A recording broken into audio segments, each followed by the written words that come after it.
the LaxFactor podcast.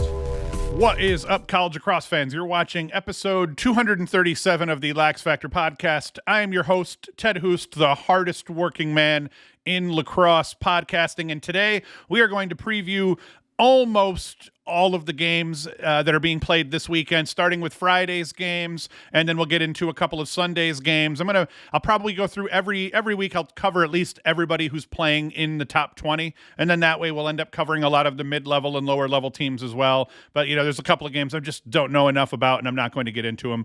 As always, be sure to like, subscribe, hit the notification bell, share the crap out of the podcast with all your friends. That is all I ask, really. But if you'd also like to, you can go to LaxFactor.com, support us by buying podcast-related swag. You can watch all of our videos there. We put a blog post up to go along with every single episode. It includes all my notes and all that crap, and you can get regular t-shirts as well. I digress. Let us dive into this. The first game I want to talk about today, obviously, I'm a huge homer. I'm going to be fair. I'm always going to talk about everybody, but if there is some Syracuse to be talked about, I'm going to want to talk about Syracuse. So we'll talk about UAlbany at Syracuse, the last meeting between these two teams, a very sad day in 2022 where Syracuse lost to Albany on the road at Albany the first time they played them there, 14-12. Even I beat UAlbany on the road in 1996 while playing for Cuca when Albany was a D2 team still. We even won in Albany. Syracuse could not pull that off. And this matchup, I think this season's a tough one. It's a tough one to read, especially after Syracuse played Vermont so close this past weekend. Now, on one hand, Vegas has Syracuse as a 6.5 point favorite in this game. That actually surprised me when I saw that. I thought that was a little bit steep after that Vermont outcome, but I figure that's probably close to right. I think legitimately this could end up being, somewhere in the area of a 4 to 6 goal game, depending on how things swing. Albany brings back Graydon Hogg, last year's leading scorer, 26 and 12 a season ago. They lost their sniper Corey Yunker, but they get back 3 guys that all put up 20 plus points from a year ago: Jack Pucci, Amos Whitcomb, and Camden Hay.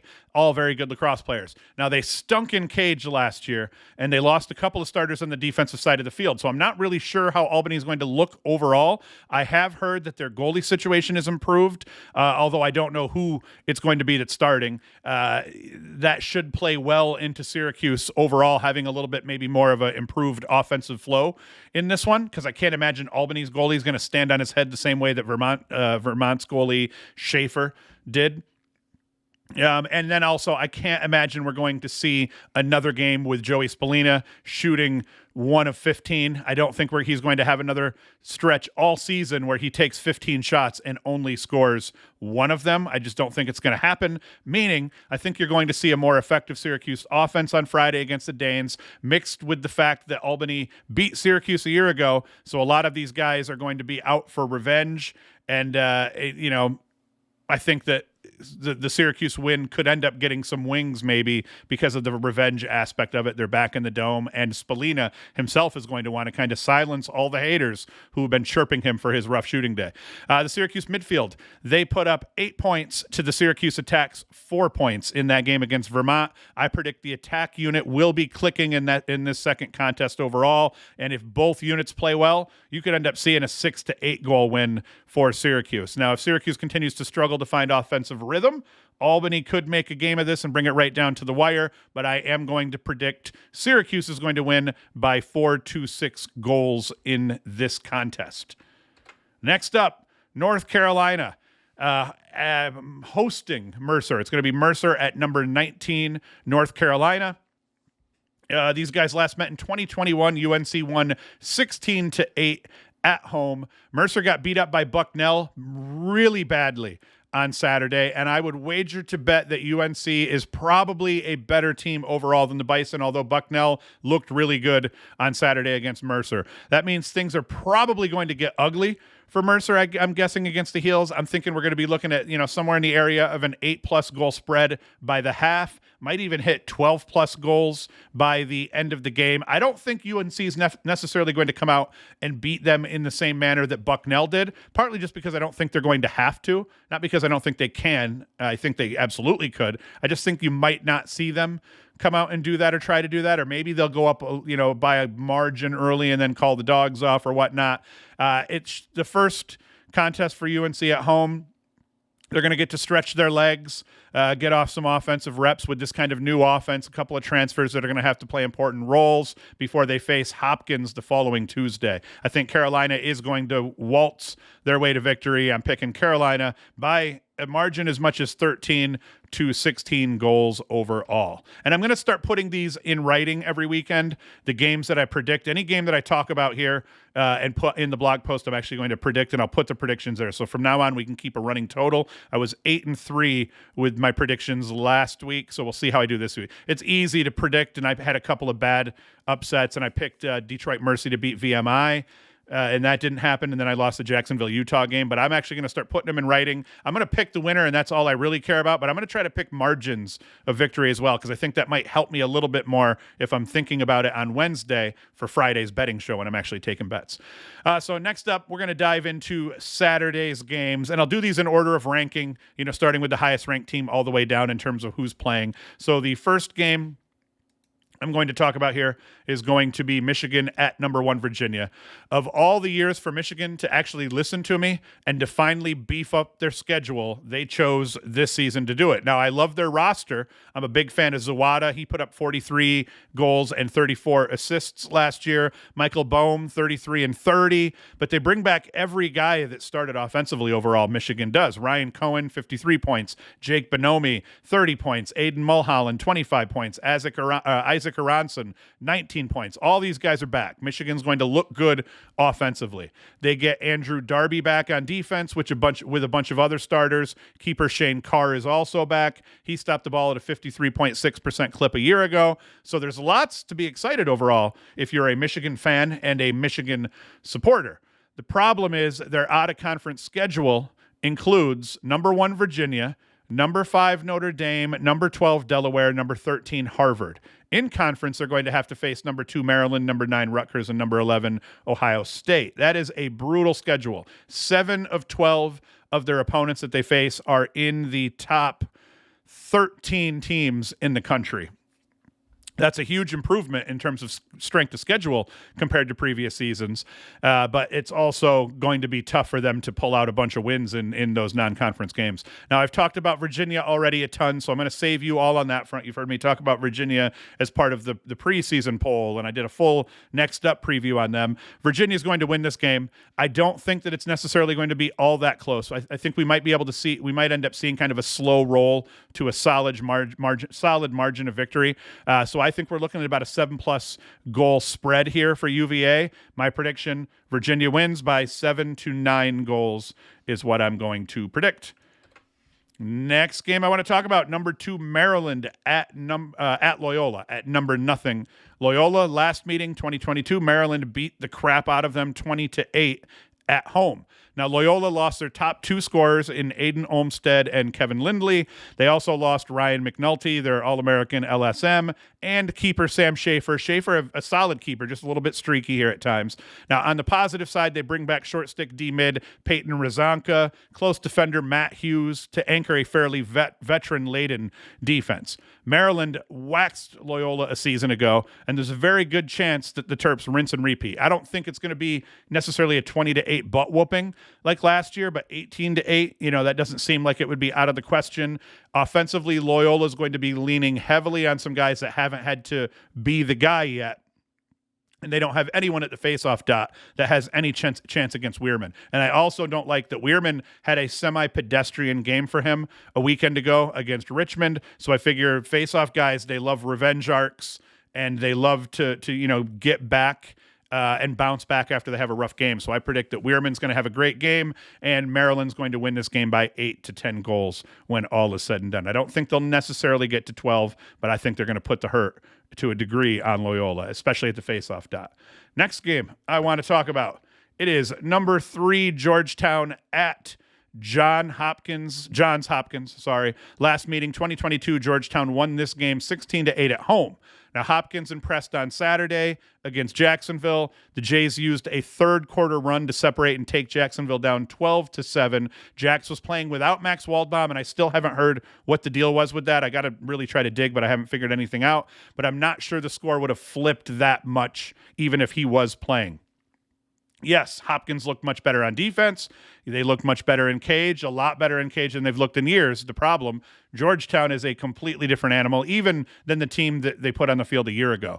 Every offensive starter Georgetown's going to put on the field probably scored 35 points a season ago. And I say probably because I'm not 100% sure who all 6 offensive starters are going to be, but you can bet guys like Graham Bundy Jr., 70 points last year, one of the best midfielders in the country. Tucker Dordevic for Syracuse played attack last year. I think he's going to be playing attack for Georgetown, 59 points a year ago. TJ Haley, 41 points. He did play for Georgetown. Declan McDermott played for Georgetown, 37 points a year ago. Nicky Solomon, 37 points for North Carolina last year. He transferred. Dylan Hess, 37 points for Georgetown last year. Jacob Kelly, 35 points for Carolina last year. All are going to factor heavily, and they're going to kind of just test this Hopkins defense all over the place all day long. Logan Callahan and Tyler Dunn, they split draws for Hopkins on Saturday. They combined to win 15-23. That was actually a huge deal in that Jacksonville game. Part of the reason why that spread was what it was because Hopkins controlled faceoffs. They'll have their hands more than a bit full, though, with James Riley. He won 60.5% of his draws last year for the Hoyas. I suspect Hopkins will not see the same level of faceoff success that they had in the previous game against Jacksonville, and that Georgetown's going to handle their business at the dot. Now, despite Hopkins' success in that opening weekend, I'm thinking that G-Town's going to get the better of the fellow nerds. It may not be an absolute massacre, but I can't imagine the outcome of the game is going to be in doubt. I think by the time the third quarter ends, Georgetown's going to have a comfortable enough lead, and then they're going to win this game by a comfortable 7-9 goals. I predict Georgetown wins by 7-9. And that's not a knock against Hopkins. I've been pleased to see how good Hopkins looked on that previous weekend. I want to see teams like Syracuse and Hopkins bounce back and do battle in epic matchups, but you know, it is what it is. Next game, I want to talk about number 8 Duke at number 18 Jacksonville. Last meeting, 2022, Jacksonville beat Duke 14-12 in Durham, North Carolina. Jacksonville played 3 solid quarters against Hopkins on Saturday, and that third quarter cost them. It's the second season in a row they've opened up with a loss to the Blue Jays. So now Jacksonville's going to hope to repeat last season. They lost in a disappointing way to the Blue Jays to start the season. They now have Duke for the second season in a row in their second game. So can Jacksonville drop the Blue Devils again like they did last year after losing to Hopkins in 2022? Now, if I'm being honest, Jacksonville, a lot of people you're hearing them say Jacksonville, they're a bunch of pretenders. They had a good season last year. They're not necessarily going to repeat that success this year. And already we kind of saw a larger spread in that Hopkins game than what they lost to last year. So this Duke game is going to be a big deal for Jacksonville. And what they did well last year was they had a couple of upsets against non-conference foes. They beat Denver. They beat Duke. They're going to have to do that again to be able to continue on and be a ranked team and have the success they had last year. Case in point, I don't think that they're going to be able to do that. I think that, luck, you have your lucky runs and you have Cinderella seasons, and it's not that this team isn't necessarily as good as last year's team. It's just that the teams they're playing, are a little bit better than they were last year as well. I think Duke's going to beat Jacksonville in Florida on Saturday. I don't necessarily think they're going to beat them by a large margin or anything like that. I wouldn't be surprised if they did. I'm just saying things don't look great for Jacksonville after that loss to Hopkins. They got beat up at the faceoff dot, only winning 8 of 23 draws. Jake Naso of Duke played poorly against Nathan Kapp in last season's matchup where they split 50-50. Once again, faceoff guys love revenge. They love those revenge arcs, as they say. It's in their blood. And I expect Naso is going to murder Cap this weekend, and the result is going to be some room for error by the fourth quarter, and that Duke's going to get a comfortable win. I predict Duke by 6 to 8 goals. That's my prediction. I wouldn't be surprised if it was more, honestly. Next game I am going to talk about here is going to be Rutgers hosting Stony Brook. Number 9 Rutgers. Stony Brook will travel to play them. 2022, Rutgers won this game 17-16 on the road. So it was a solid game a year ago, but both teams have lost some guys, and I think that it's going to be felt a little bit more by Stony Brook than it's going to be felt by Rutgers. I think Stony Brook's going to be a solid mid-level team.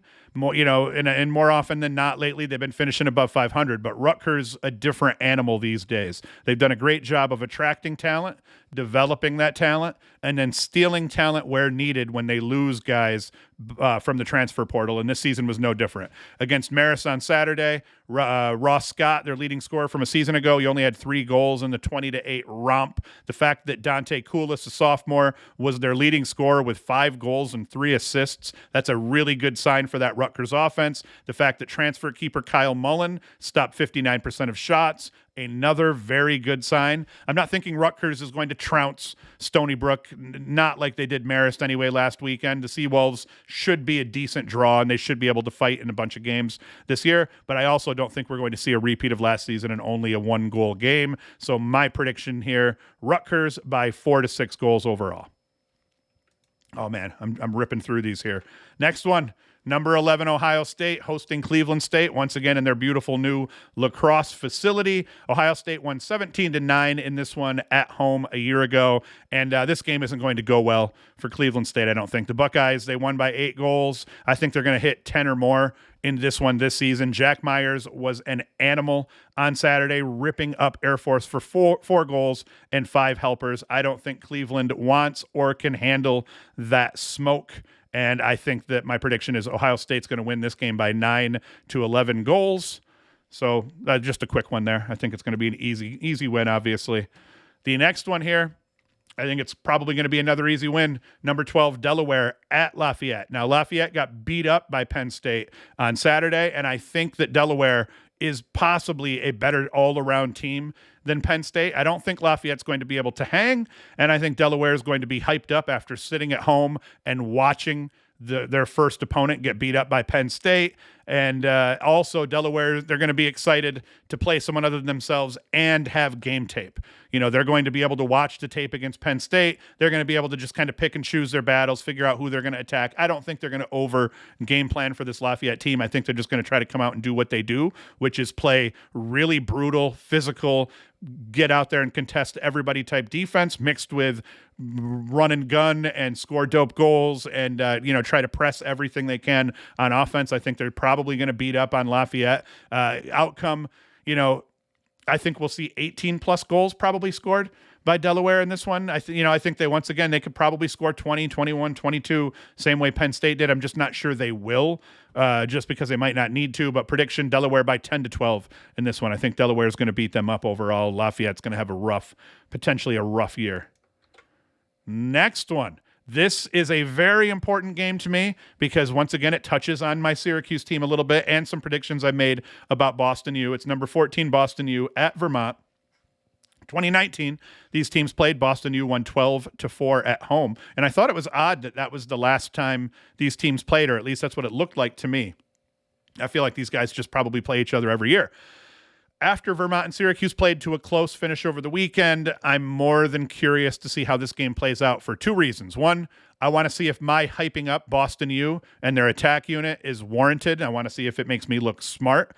2, I want to kind of see how Vermont does against a team that's supposed to be really good with Boston U, to try to see what kind of read that gives me, both for Vermont, because I picked them to win the America East, but also because Syracuse played Vermont, and a good game, a close game here, maybe indicates that 7-5 outing that Syracuse had against Vermont, maybe not as bad as it looked, because a lot of us Syracuse fans and a lot of people in general were expecting for Syracuse to maybe win that by 4 to 6 goals, and it ended up being a 2-goal battle. And like I said, too, I picked Vermont to win the America East, so I just want to make sure that Vermont has a good showing in this game, but Boston U wins. That would make me look as smart as possible. Syracuse's attack struggled against Vermont's defense overall, more specifically against Schaefer. So, the kicker here, Syracuse's 3 attackmen had never played a game together. BU's attackmen, D'Alto, Lay, and Perfetto, they've been starting together for Boston U since 2020. So the 3 attackmen that Vermont's going to face this weekend have been playing together since they were kids, it would seem. And I think that's going to, not be very good for Vermont for their defense. I don't think it's going to work out for Schaefer. I don't think he's going to necessarily stand on his head the same way he did in the Dome. Because with these three guys, there is no pick your poison. All three of them are veterans. All three of them put up a boatload of points a season ago. And I don't think they're going to struggle shooting in the same way that Syracuse did. They're not going to have to try to figure things out. They're not going to have to try to gel. Everybody for Boston U is back. They got midfielders back. All three attackmen back. There is no picking your poison. All three of them are killers is what I have in my notes here. Despite that, I don't think Boston U is going to necessarily win this game by some huge margin. My prediction, Boston U wins somewhere in the area of 3 to 5 goals. If Boston U wins by more than that, I will be the first one to start worrying and thinking, okay, that's not a great sign for Vermont or Syracuse if Boston U is that much better than both of them, at least in terms of, how they match up in that three-way play. So we'll see, but Boston U by 3 to 5, that is my prediction. Next one up, Sacred Heart at number 15, St. Joseph's. Last meeting between these two last season, St. Joseph's won 14-7 at home. The high-scoring quartet consisting of Levi Anderson, 64 points, Matt Bomber, 62 points, Carter Page, 56 points, Tucker Brown, 54 points. They're all back and ready to take the field against Sacred Heart on Saturday. Hawks keeper Robbie Seeley, he's back in cage after winning the NEC tournament MVP a year ago, and they also return a wealth of starters and stand tall on defense, that are going to stand tall on defense in front of them. Moral of the story: this should be a very good and veteran-led group that St. Joseph's puts on the field, and Sacred Heart, I think they're going to be a better team than they were a year ago. They bring back the bulk of their scorers. They bring back all but maybe one or two of the guys they had start on defense last year. Morgan O'Reilly, one of the guys they bring back on offense, 39 points. But I still think overall they're young still, despite the fact they get so many guys back. They're less talented overall than St. Joe's as well. Vegas actually picked St. Joe's in this one at 9.5. They have them pegged as a 9.5 goal favorite. I'm thinking that's probably right on the mark, not a line that I would probably take overall. They beat them 14-7 a year ago. The teams that come back look very much the same. So I'm thinking a 10-goal win is maybe a little bit too steep. I'm going St. Joseph's by 7 to 9 goals is my prediction. More games. I know, guys, there's a boatload of games, and we're just mowing through them here. Air Force at number 17, Denver. Last meeting, 2022, Denver won 13-9 at home. Denver had an impressive showing here last weekend against Utah, getting scoring from all over their roster. J.J. Silstrop, 2 goals and a helper. Noah Manning, a goal and 2 assists. They paced the Pios offensively. Alex Stathakis, he wins 13-20 draws, a handful of GBs. At the dot, goaltender Jack Thompson stopped 9 of the 13 shots he faced. The entire Denver team showed up and played a really good game on Saturday. Now, I ate a big turd sandwich as this was my big upset pick, the Denver-Utah game, and Denver came out and beat up on Utah overall. I have absolutely no reason to believe that Air Force is going to, come out and win this game. I think that Denver is going to win. Now, Air Force struggled a little bit against a very good Ohio State team, and they played them to a reasonable score. So I don't think Denver's necessarily going to come out and kick Air Force's dicks in. I just don't see that happening. But I do think that Denver's probably 2 to 4 goals better in this one, and that's my prediction. Denver by 2 to 4 goals in this one, because I think Air Force is a little bit better maybe than Utah, or at least they had a pretty good showing against Ohio State. So I feel like that this should probably end up being a little bit closer of a game. Next one, and this should be an excellent game as both of these teams are just outside of being ranked in the preseason poll, and both of them were solid in 2022. Army won by a goal in this game in 2020. In 2022, Army won by a goal. That was 2022. 2020, Army trounced them. 2019, another close game. 2018, Army beat them up. In this case, I think that UMass probably has more known quantities coming back, but Army is one of the best teams in the land at losing talent and then replacing that talent without falling too far off pace. Navy and Army are both really good at just putting athletes on the field and have them play sound lacrosse just about every year. I think Army's only had one losing season since 2014. I think UMass has had multiple losing seasons since 2014, but only one losing season over the course of the last 3 or 4.